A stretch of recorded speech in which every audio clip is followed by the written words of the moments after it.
আসসালামু আলাইকুম। যে যেখান থেকে দেখছেন সকলকে শুভেচ্ছা।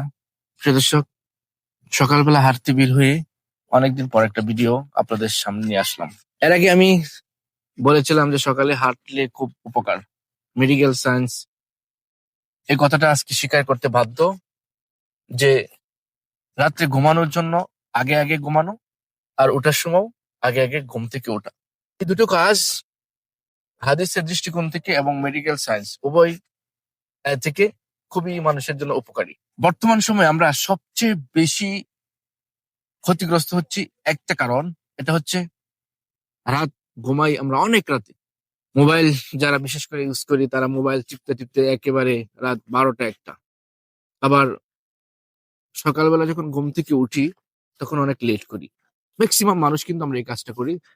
যেমন ঘুম থেকে ওঠার সময় আমরা 8টা 9টা এরকম সময় গেলে তারপর উঠি। আর এই কাজটা কিন্তু প্রতিনিয়ত আপনার শরীরের ক্ষতি হচ্ছে।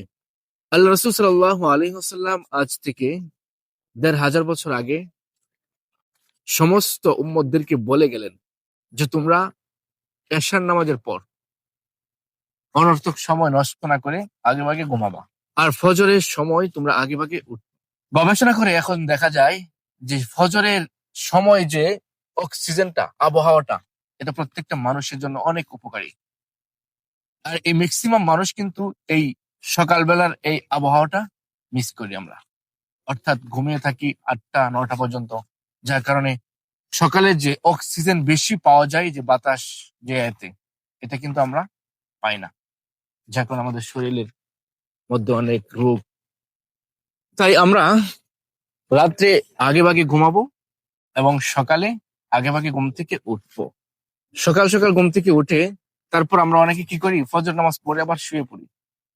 ফজরের নামাজ পড়ে যদি আবারও শুয়েই পড়ি তাহলে কিন্তু আমরা পুরোপুরি যে আমাদের অক্সিজেন, যেটা শরীরের জন্য উপকারী ছিল, সেটা কিন্তু আমরা মিস করি। আল্লাহ পাক আমাদের সকলকে বুঝার তৌফিক দেন। সকলে করে আমিন। আমরা যেন আল্লাহ রাসূল সাল্লাল্লাহু আলাইহি ওয়াসাল্লামের হাদিস অনুযায়ী আগে ভাগে ঘুমাতে পারি এবং আগে ভাগে সকালে উঠতে পারি, এবং আগে ভাগে উঠে যেন আবার শুয়ে না পড়ি। আমরা এই সকালবেলার অক্সিজেনটা যেন আমরা সবাই নিতে পারি। সকালে অনেক অক্সিজেন বেশি থাকে এই বাতাসে। আল্লাহ পাক আমাদেরকে বোঝার তৌফিক দেন।